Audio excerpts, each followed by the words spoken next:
Opa,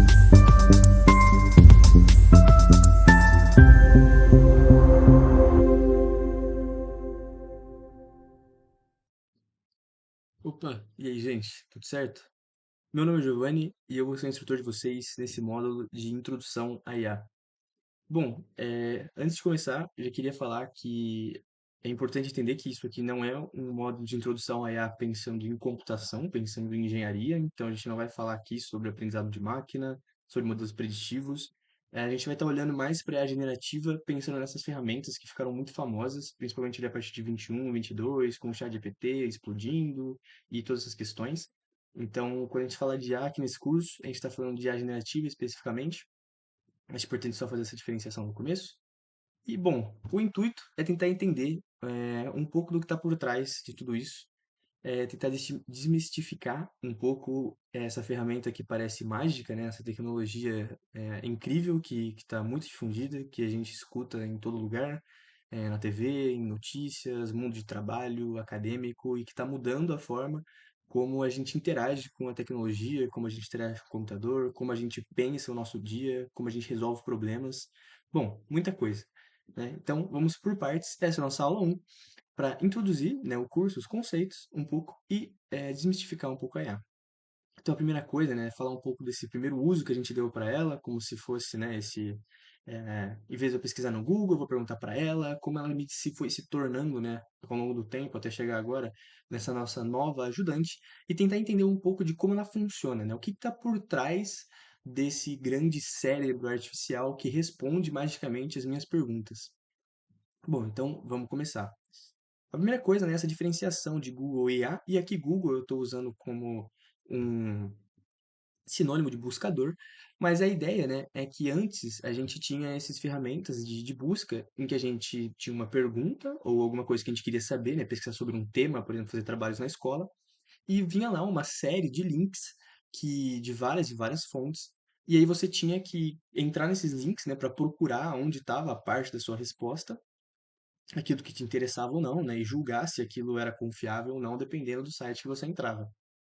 A IA generativa, né, principalmente pensando, né, se quiser, para ficar mais fácil, pode imaginar o ChatGPT, mas, bom, ela deixou isso um pouco mais fácil, né, ela traz a resposta mastigada, então é legal você poder conversar com ela e ir tirando suas dúvidas. Então, a mesma pergunta que você colocava no Google antes, você pode colocar nela agora, e ela já te daria uma resposta direta, você não teria que ficar buscando ali aonde estava a resposta para sua pergunta. Isso quando você não entrava num link que nem sequer tinha, né, a resposta para sua pergunta especificamente. Às vezes era um tema relacionado, mas a resposta não estava ali. E foi uma ferramenta que modificou tanto a forma como a gente interage, que agora o próprio Google, antes de te mostrar o link, te mostra uma resposta gerada com IA. Então, realmente é algo que veio para mudar tudo, assim, né? E bom, mais do que só responder perguntas, né, ou tirar nossas dúvidas, ela vem para ser realmente a nossa nova ajudante ali no nosso dia a dia, né, algo que a gente pode usar. E vários dos usos, né, isso está evoluindo conforme o tempo, tem muitas e muitas ferramentas hoje com diversos usos. Isso é algo que eu vou mostrar um pouco para vocês no próximo módulo, que é o de IA na prática. Mas, bom, pensando nesses primeiros, né, modelos que ficaram populares, a gente começou a usar eles para várias e várias coisas. Então, por exemplo, resumir textos muito longos, para escrever e-mails, que é uma coisa muito comum. Às vezes, por exemplo, no trabalho, você tem que escrever um e-mail em inglês, né, no mundo corporativo. Às vezes é difícil, porque você não domina 100% a língua, tem palavras com ortografia difícil. Então, ela te ajudava muito nisso, né? Explicar assuntos difíceis, que foi um pouco desse exemplo que eu estava trazendo também, né? Você tem um assunto ali, você tem um tema. Antigamente a gente tinha que ver a videoaula, né? Tipo, pô, eu tive uma aula na escola, não entendi nada. Chegando em casa, vou ter que tentar ver uma videoaula, tentar ter alguma outra explicação. Hoje, a IA consegue te dar uma explicação de uma forma diferente, tentando fazer analogias para ver se você entende também. E tudo isso é personalizável. E ela pode servir até como uma organizadora dos seus estudos, né? Você consegue falar, tipo, vou estudar para uma prova tal, de uma tal universidade, ou estou usando uma prova da escola, desse ano, sobre essa matéria, coisas desse tipo, vou fazer um projeto, vários e vários usos. Então, bom, agora a gente vai tentar entender um pouco de como é que ela cria respostas, né? Como é que ela entende, o mundo? Como que ela sabe esse conteúdo, né? Acho que essa é a grande pergunta, talvez, que soa um pouco mágica. Tá bom, a ideia principal, que é muito importante entender logo de cara, é que ela não pensa como uma pessoa, ela não tem um cérebro exatamente por trás dela. É óbvio que tudo que eu vou falar aqui de forma bem superficial, de forma bem alto nível, e todas essas ferramentas, né, que eu estou trazendo aqui, elas evoluíram muito ao longo do tempo, elas melhoraram muito desde o início até hoje, apesar de ser um curto período de tempo, né? Poucos anos ali, elas evoluíram muito, tem várias camadas hoje de tecnologia em volta delas para tornar o resultado cada vez melhor. E são sistemas extremamente complexos. O que eu estou falando aqui é da ideia mais básica e do core, assim, do que está realmente por trás e por baixo de tudo isso. Bom, a ideia desses grandes modelos de IA generativa são que eles conseguem observar padrões, aprender com eles, né, padrões do mundo real, aprender com eles e escolher qual é o próximo passo mais provável. Então, pensando em palavras, né, por exemplo, no ChatGPT, ele tem uma sequência de palavras e com base nos padrões que ele aprendeu, ele consegue predizer quais são as próximas sequências de palavras que deveriam vir para completar o que você acabou de mandar para ele. Então, para deixar um pouco mais sólido isso, mais concreto, eu trouxe um exemplo. Digamos que você mande para ele algo do tipo: me explique a inflação de forma simples. Esses modelos, eles conseguem entender quais são o significado das palavras, então ele entende o que seria um explique, uma inflação, um forma, um simples, entende só que mais do que isso, porque as palavras, se você for parar para pensar, é algo complexo, porque não importa só o significado que elas têm por si só, mas a forma como você conecta elas dá um sentido completo para as sentenças. E mais do que isso, a ordem que elas aparecem é extremamente importante para o significado que ela tem.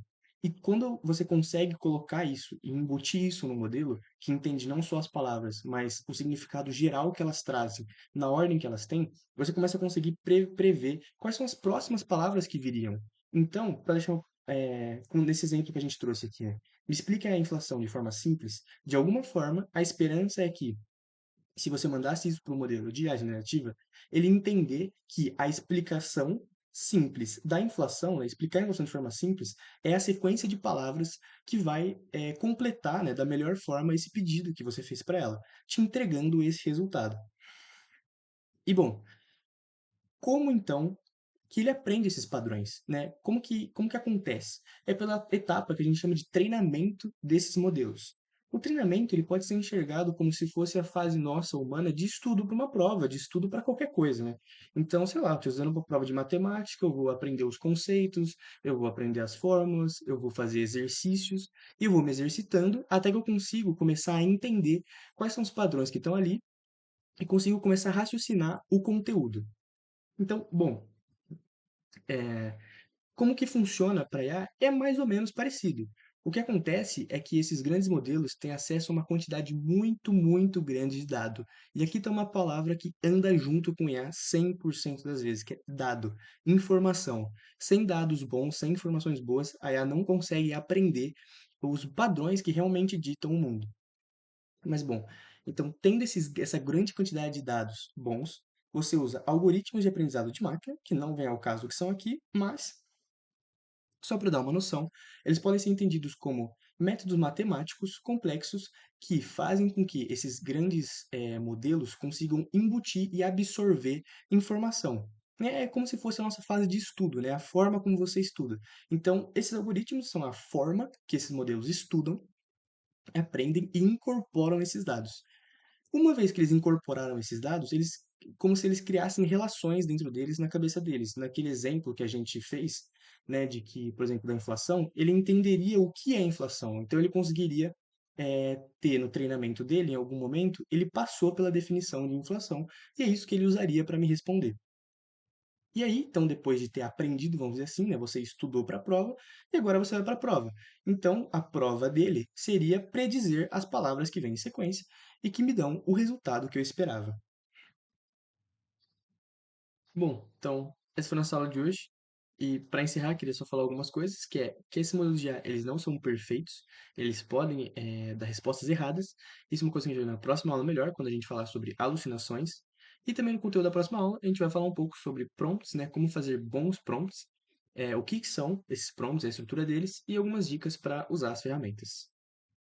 Bom, então a aula de hoje foi isso. Espero que tenham gostado, que isso seja útil para vocês e até a próxima.